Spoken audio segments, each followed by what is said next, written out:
there is an entrepreneurial gap between high-stake objectives and available resources. If you want to build innovation with expensive resources, with plenty of resources, go work for a corporation. Don't go to entrepreneur. Entrepreneurs are used to do a little bit of everything. They are always ready to step in and cover up, but then they can easily become a bottleneck. Yeah. What's the one thing you wish you knew before you started? That's the question we are answering today at Lesson Learn. We explore the space between the big idea and the final product, the pivots, the failures, and the aha moments that happen when things don't go according to the plan. I'm Teodor Mingu, founder of Messenger.os, your email automation platform, and it's time to level up. My guest today is Mihai Guran, CEO and founder of SalesOMMO, the sales intelligence platform that you can implement in less than 1 hour. Welcome to Lesson Learned, Mihai. Please introduce yourself and tell us a few words about SalesOMMO. Hello, everybody. And Theo, thanks for having me here today. Since I know myself, I've been into tech and tech sales. During my initial careers, I've performed in sales for companies like IBM, ICL, and then I further built teams for industry giants such as, Dell, HP, and then Bitdefender. Later, I started my own consultancy business, and I work for more than 30 companies out there to help them sell more effectively. Almost 3 years ago, I founded SalesOMMO. This together with Radu and a customer, Alex. Radu is a longtime friend and collaborator in 3 other roles. And we had this purpose from the very beginning to help people in sales be more effective in their new business development, because we know it's so hard. And then we know that many times it's not easy to do it efficiently and to integrate well and smoothly with other tools and applications. Yeah. By the way, I'm also a continuous learner. So I completed electrical engineering studies and then a further top MBA studies in the UK, Henley Business School. And I have a few other specializations from Harvard Business School online. And I'm in tech still day in, day out. Also invested in 25 tech startups with 2 successful exits and a couple of others pending. I really enjoy discussing with people about sales management, fundraising, business strategy, people management, entrepreneurship, and much more. And again, thank you for having me. It's very rewarding to transmit something to help other people learn from mistakes or from successes, of course. Of course, usually from mistakes. Let's start with the story of SalesOMMO. What was your first idea? What was the moment that you said, I have to build this? And tell us a short story from the first day. What pivots, what changes you have done during the time, the most important things, and where it's the product at this stage, where it's today. Okay. Well, as I said, I was working with Radu, running a consultancy business of my own. That was my first entrepreneurial journey. I ran it for like 5 years. And then one day after ChatGPT was launched, one of my customers, it was a joint engagement together with Radu, my collaborator, started to play with the result of our work and ChatGPT. And that was the moment, the aha moment when I said, oh, wow, now we have ChatGPT. We can help people that struggle with some things in sales, run more effectively their meetings. Let's help them prepare better for the meetings, write better messages, and so on and so forth. So that was the idea, the initial idea. Of course, when you have an idea, there is always room for more. Yeah. And we enrolled into an acceleration program immediately. That was the Rubik Garage from Rubik Hub. And then also we enrolled in another accelerator and in another investment-ready program from Rubik. We are graduated and admitted. We were admitted into the investment-ready program. It helped us a lot, put more structure, accelerated our fundraise and the development because we had the deadlines. And following this, we managed to raise until today 400,000 euros. Nice. Congrats. As pre-seed via Growciano, Seedling, Tech Angels, as well in Sweat Equity. Some of the people who joined with a commitment to deliver some stuff. And yeah, we enrolled also hundreds of users in this, Nice. almost 300 users until now. Developed the team and a top-notch product, and we have now global ambitions. Of course, we had them from the beginning, but now we are more confident that we can. When we started, we narrowed down the ideas and we said, okay, it's maybe easier to do. And we had some technological partners, and then it's always this challenge. You want to do this, and then you narrow down and said, okay, let's do a research automation platform first. And we did that. We make it work. Data enrichment and automation platform to help you get data from multiple sources, process data, extract insights which are of interest for people in sales, and help them prepare faster for their meetings. And of course, that was not enough. Okay. Then at some point, our initial CTO left the company, and we had to rebuild the team. Claudia and Sabine were already working. An investor joined as a product designer, marketer, and then also Alex Rochu joined as a product person. Because it's always better to let people who have built before products uh, lead this process than take it over yourself.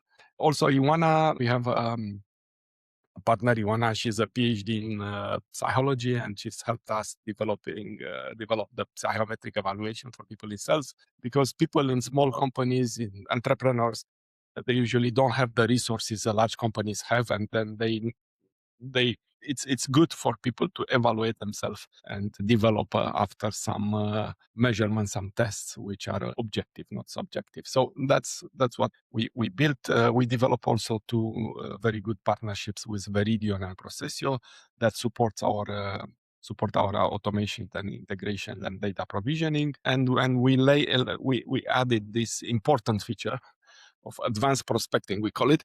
Actually, in a minute, in less than a minute, you can find any company in any niche anywhere around the globe. That's a very powerful feature that we have with the key things about the company, and then you can also find associated executive or key people, as we say, that are working for that company, so you can approach them.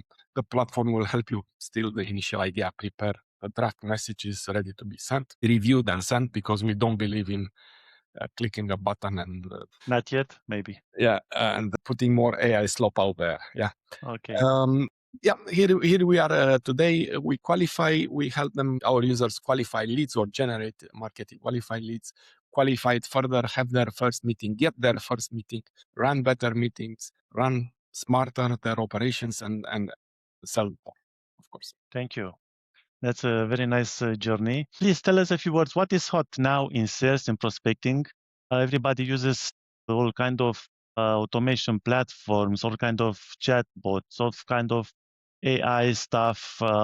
What is now that do you think is very useful for a founder to know about prospecting and sales? Well, as builders of a global intelligence platform, we have to be aware about what's hot and what's hype and what's real possible, how you can improve your productivity, what works and what doesn't. Definitely, as I mentioned before, there is a lot of AI slop and a lot of hype about AI competing with humans, replacing humans for almost anything from programming to sales.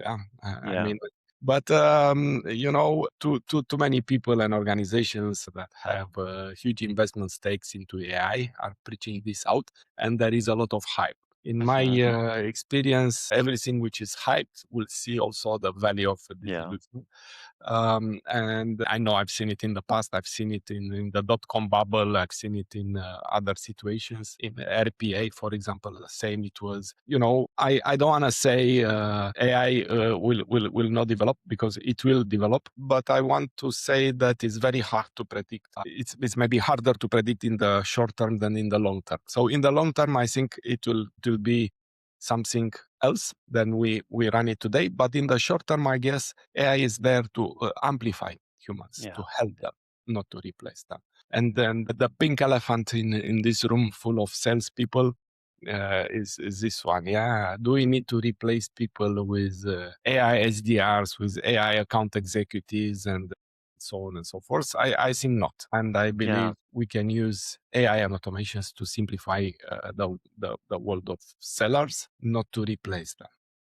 It's interesting how much we can amplify and what will be the top speed that we are going to have using those bots or AI. We will see, because everybody will amplify, everybody will have a high speed for everything. So it's interesting to see where all this will go. And it's very fast. I mean, nowadays, the history is in the making, right? Okay, let's go back to SalesOMMO. Tell us, how did you get your first client?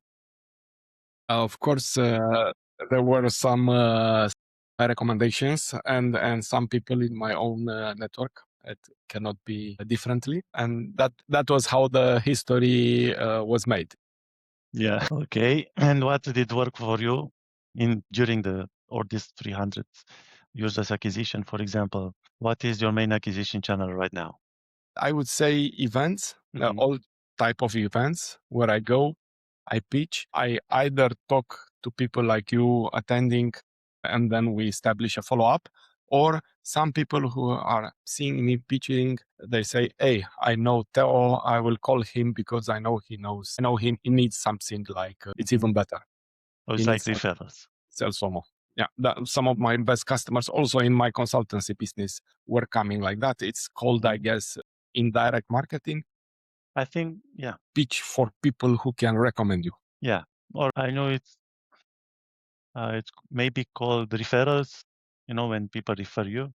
Yeah, referrals is the result, but what you do, it's indirect marketing. You market for some people who are not necessarily the end users, but are for the people who can recommend. Recommend you, of course. Did you try any other channels, or maybe you tried and failed some other channels, or didn't work for you? We do a bit of everything. We built up our own video channel. We post regularly on social media. We started to upload some articles on our blog. But obviously, the main driver, the source of advantage, it's really the one-to-one and the relationship you establish. Because SalesOMMO is not that product which you can just click and use it. We thought it will be like that. Everybody.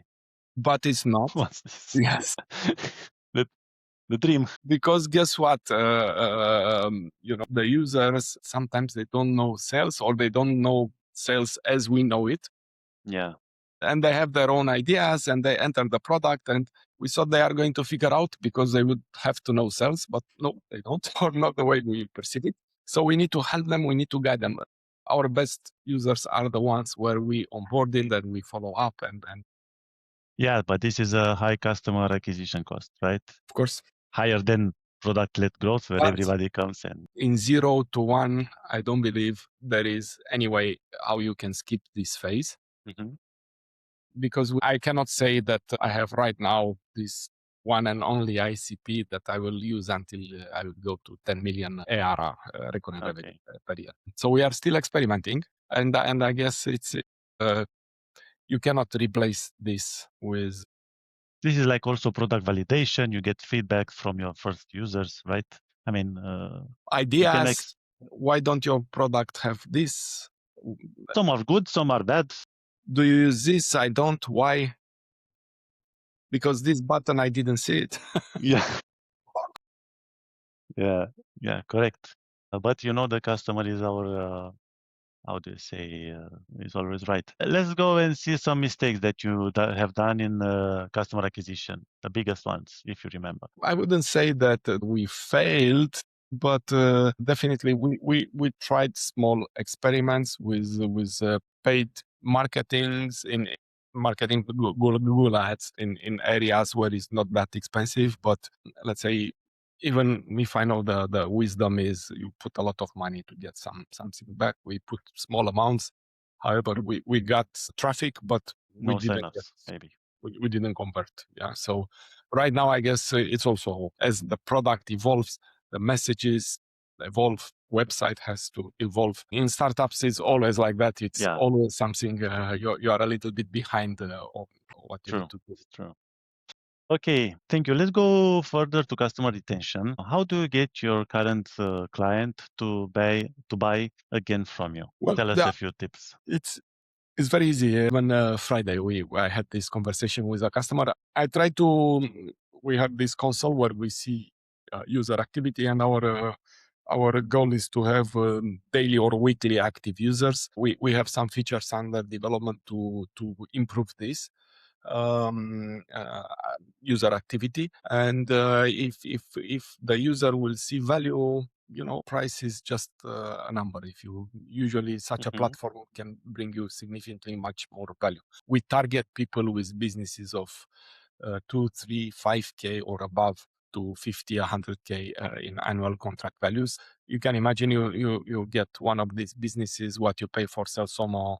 I mean, even a couple of new deals, if they are coming from SalesOMMO, they already have a return of investment. So that's really what we count on. Yeah, let's make sure we deliver value. Obviously, there is also, and that's more easy when you see users see immediately that they can save time. They can get data from multiple sources. They can reduce this fatigue from switching different tools, doing Yes. searches, and it's easy to see that you save time with SalesOMMO.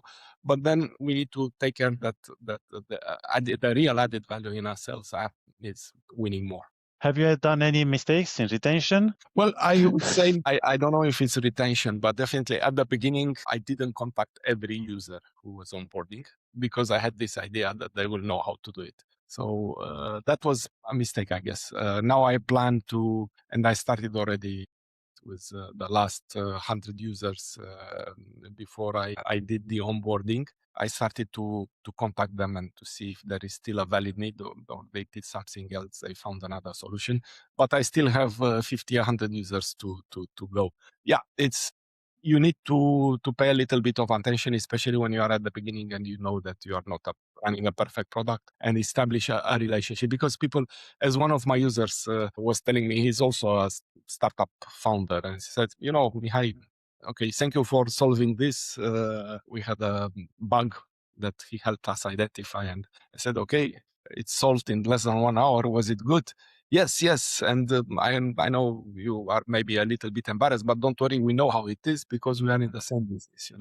Yes, of course. Of course, it's easier when you work with another founder. Of course, depends on the size of the business, but everybody is a bit nostalgic after the first days of a business. But you need also to connect with them, Yeah, to have yeah, a human-to-human relationship to enable this sort of, if all you did with the company is clicking some buttons and running, and there is no Theodor, no Mihai in the background that nobody that you can call on a Friday afternoon. Hey, yeah. it's not working. I really believe into that. And this is a long time philosophy that I have. Sometimes it's enough to take one phone call, maybe even off hours, to establish a long-term commitment Yeah. and relationship.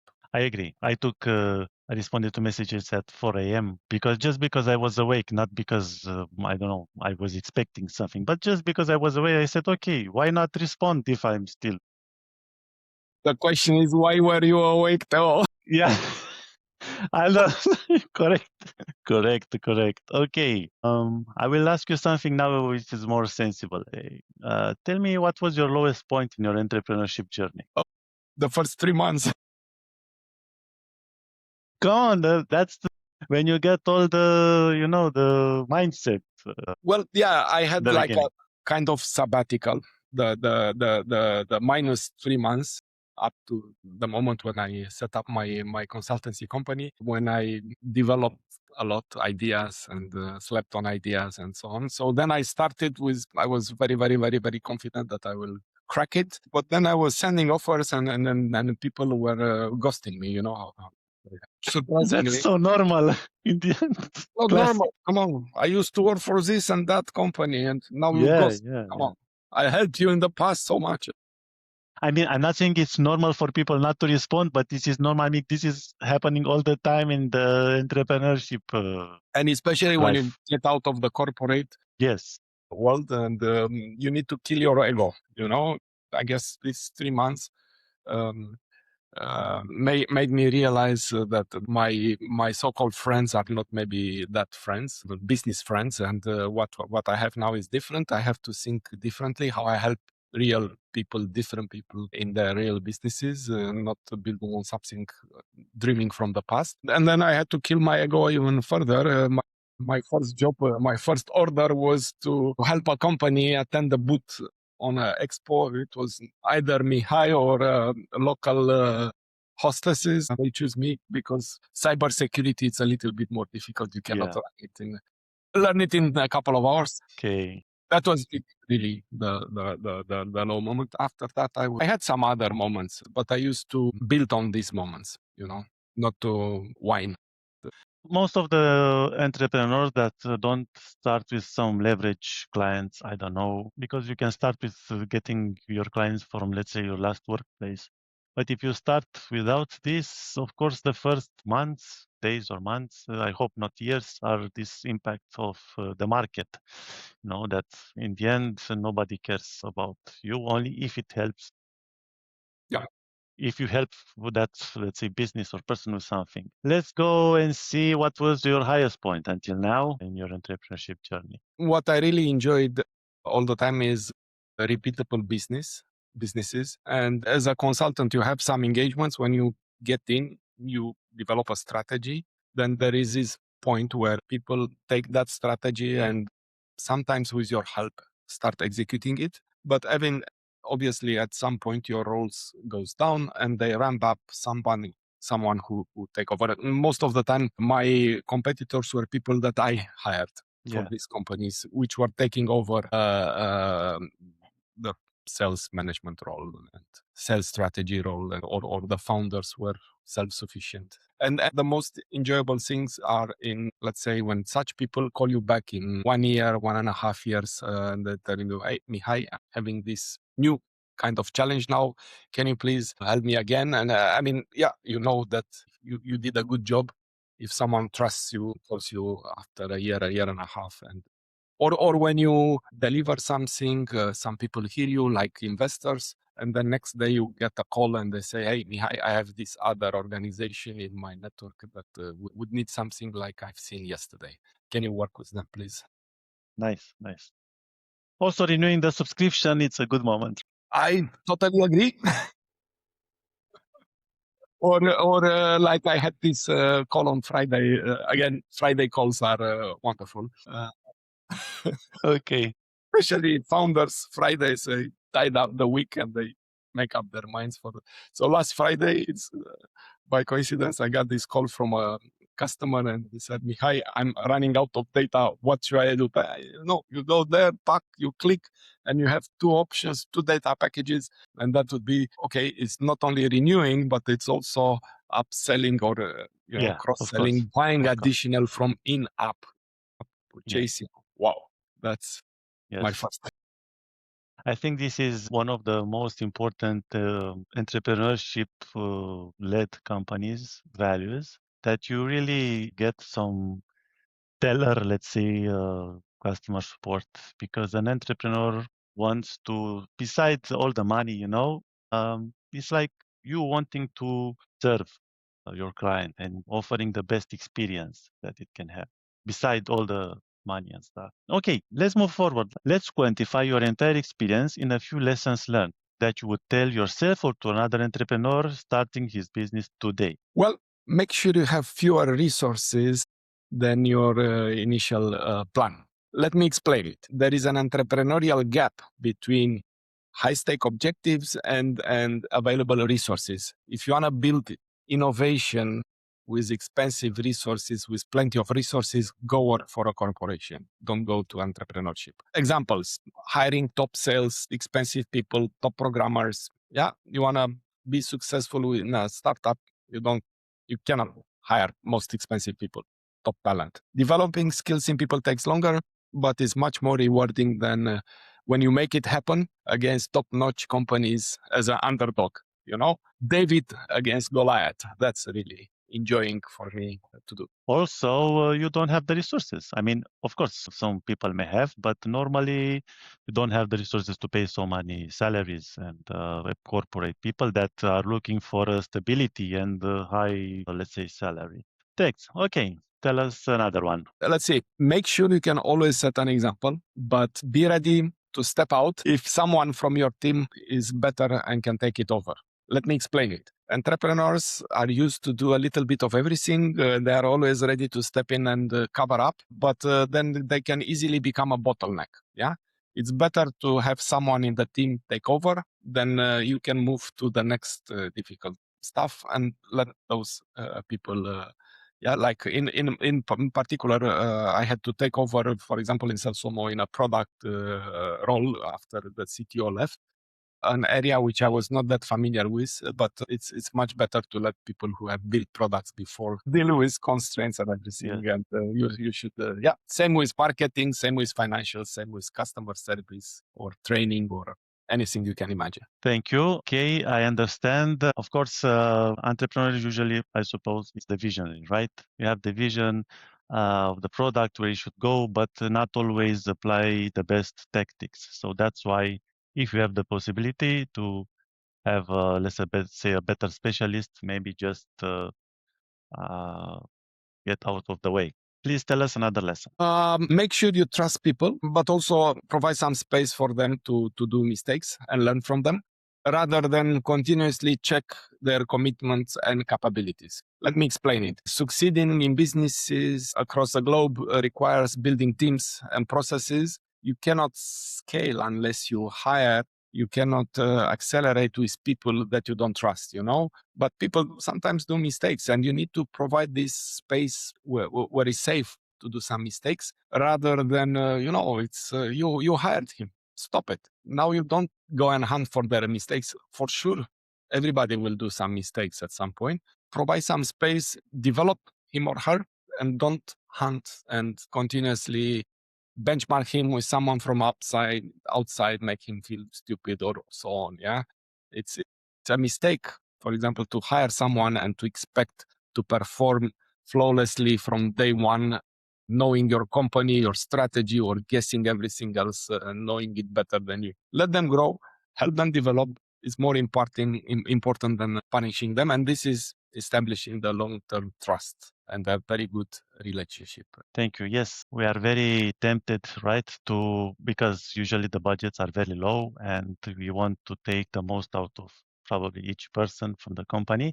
But startups also have this saying, go fast, break things, usually the ones that are funded by VCs. So yes, you have to trust the people that you hire and leave them be creative. And I also like to give them ownership. So maybe they will be more confident and they will have better ideas than mine, right?